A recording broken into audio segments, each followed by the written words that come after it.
श्री गणेशाय नमः। नारायणं नमस्कृत्यं नरं चैव नरोत्तमः देवी सरस्वती व्यास ततो जयमुदीरयते। नमोऽस्तु अनन्ताय सहस्रमूर्ते सहस्रपादाक्षसरोर्भावे सहस्रनाम्ने पुरुषाय सहस्रते सहस्रकोटियुगधारणे नमः। नमः कमलनाभाय नमस्ते जलसायने नमस्ते केशवाय अनंत वासुदेव नमोस्तुते। वसुदेवं सुतं देवं कंसचाणूरमर्दनं देवकी परमानन्दं कृष्ण वन्दे जगद्गुरोः। गुरुर्ब्रह्मा गुरुर्विष्णु गुरुर्देवो महेश्वर गुरुर्साक्षात् परब्रह्म तस्मै श्रीगुरुवे नमः। अखण्डमण्डलाकारं व्याप्त्येन चराचरं तत्परं दर्शितं मया तस्मै श्रीगुरुवे नमः। मूकं करोति वाचालं पङ्गुलङ्घयते गिरिं यत्कृपात्महन्दे परमानन्दमाधवम्। आकाशावृतं तोयं यथा गच्छति सागरं सर्वदेव नमस्कारं केशवं प्रतिगच्छति। पुराण पुरुषोत्तमाय नमः। ओम नमो भगवते वासुदेवाय। अथ श्री भाद्रपद शुक्ल पक्ष एकादशी व्रत कथा प्रारभ्यते। युधिष्ठिर उवाच। राजा युधिष्ठिर बोले कि हे कृष्ण, भाद्वे के शुक्ल पक्ष में जो एकादशी होती है उसका क्या नाम है और उसकी विधि कैसी है, पुण्य क्या है, सो मुझे बताइए। तो भगवान कृष्ण बोले कि हे राजन, इसका बड़ा पुण्य है और स्वर्ग तथा मोक्ष को देने वाला है। सब पापों को दूर करने वाली एकादशी है, जो अंतर्गत वामन एकादशी है उसे कहता हूँ मैं। इसी को जयंती एकादशी भी कहते हैं। इसके सुनने मात्र से ही सब पाप दूर हो जाते हैं। यह उत्तम जयंती का व्रत पापी मनुष्यों के पापों को नाश करने वाला है।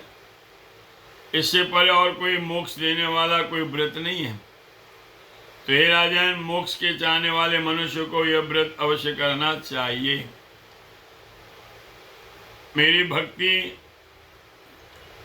में परायण है ऐसे वैष्णव मनुष्यों द्वारा भादों में वामन का पूजन किया गया है। इस पूजा से समूह मनुष्य हरि के निकट चले जाते हैं, इसमें कोई संदेह नहीं है। कमल के समान नेत्र वाले जिनके ऐसे वामन, जिनके द्वारा कमल के फूलों से पूजे गए हैं, और भादवे के शुक्ल पक्ष में जिसने एकादशी का व्रत किया उसने सब जगत का पूजन किया। तीनों सनातन देवता अर्थात ब्रह्मा विष्णु और महेश की पूजा की। तो हे राजन, इस कारण से हरिवास करना चाहिए, भगवान हरि का ध्यान करना चाहिए। इसके करने से बाद तीनों लोकों में और कोई कर्तव्य बाकी नहीं रहता। सोए हुए भगवान इस एकादशी के दिन करवट बदलते हैं, अतः इसका नाम परिवर्तनी एकादशी भी है। युधिष्ठिर बोले कि हे कृष्ण, हे जनार्दन, मुझे बड़ा संदेह, उसे आप मुझे सुनाइए। हे देवेश, भगवान कैसे सोते हैं, कैसे अंग परिवर्तन करते हैं, अर्थात करोड़ कहते रहते हैं। तो हे देवेश, बलि नाम के असुर को किस लिए बांधा?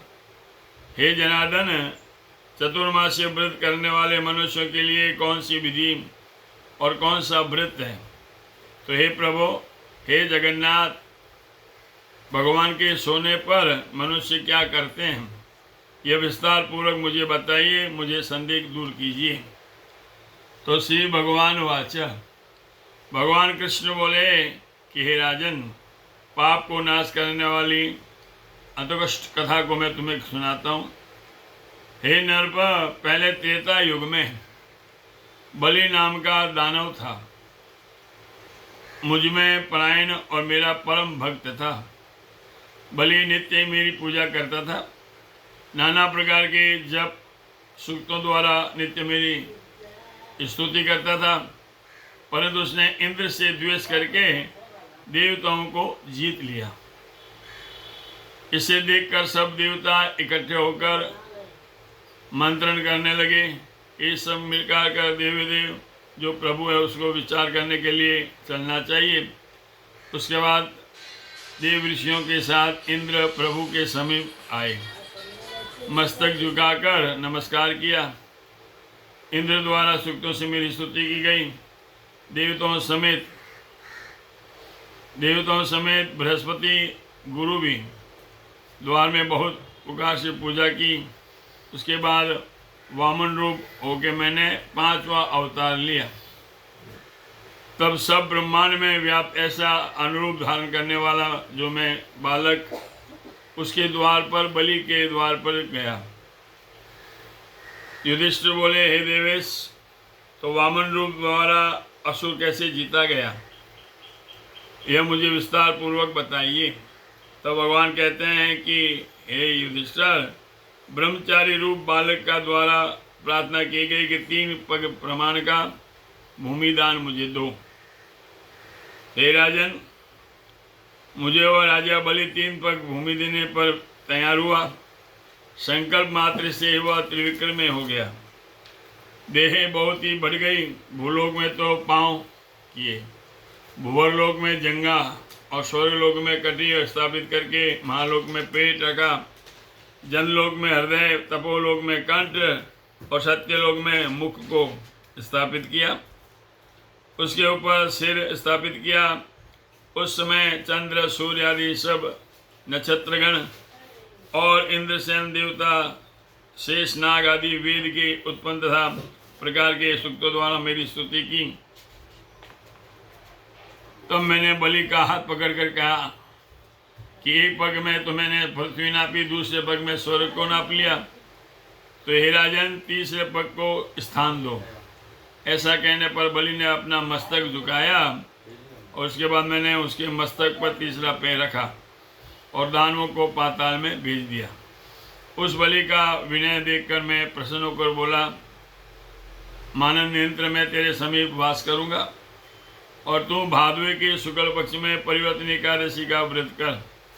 वहाँ पाताल में मेरी एक मूर्ति बलि का आश्रम में लेके स्थित है और दूसरी उत्तम क्षीर सागर में शेषनाग के पीठ पर है।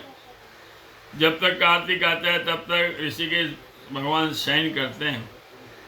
उनके शयन के समय में जो पुण्य दान होता है सो सब पुण्य में उत्तम होता है। हे राजन, इस कारण ये महापुण्य पवित्र और पाप को हराने वाली ये एकादशी व्रत करनी चाहिए। इस एकादशी के दिन सोए हुए भगवान करवट लेते हैं। इससे तीनों लोकों में पितामह जो देव है उनका पूजन करना चाहिए। दही का दान करना चाहिए। चावलों के साथ में चांदी का दान करके और रात में जागरण करके मनुष्य मुक्त हो जाते हैं। तो हे राजन, इस प्रकार से सब पापों को हरने वाला, भुक्ति और मुक्ति को देने वाला शुभ एकादशी का व्रत करता है। वह देवलोक में प्राप्त होकर चंद्रमा के समान शोभित होकर, और जो मनुष्य पापों को हरने वाली इस कथा को सुनता है वह मनुष्य 1000 अश्वमेध यज्ञ के फल को प्राप्त करता है। जय जय श्री स्कंद पुराणे भाद्रपद शुक्ल पक्ष परिवर्तन एकादशी व्रत मातम्य। श्री कृष्णार्पणमस्तु। बोल कृष्ण कन्हैया लाल की जय। सुधर्मो राघवंशो धर्मो दस्करंजर एवं वदन्ति लोकानां यतो धर्मस्ततो जय। तिथिवारं च नक्षत्रं योगं करणमेव च पंचांगम सुनते नित्यम श्रीगंगा स्नानम फलम लभेत। आज आए करके ठाकुर जी रे भादवे रे शुक्ल पक्ष री एकादशी बुधवार पूर्वषाढ़ा नक्षत्र आ एकादशी सर्वसमंत परिवर्तनी एकादशी काल बारस गुरुवार 13 शुक्रवार प्रदोष व्रत 14 शनिवार अनंत चतुर्दशी रो व्रत, पूर्णिमा रविवार और श्राद्ध पक्ष प्रारंभ। मंगलम भगवान विष्णु मंगलम गरुड़ध्वज मंगलम पुंडरीकाक्ष मंगलाय स्तनो हरि। चंद्रग्रहण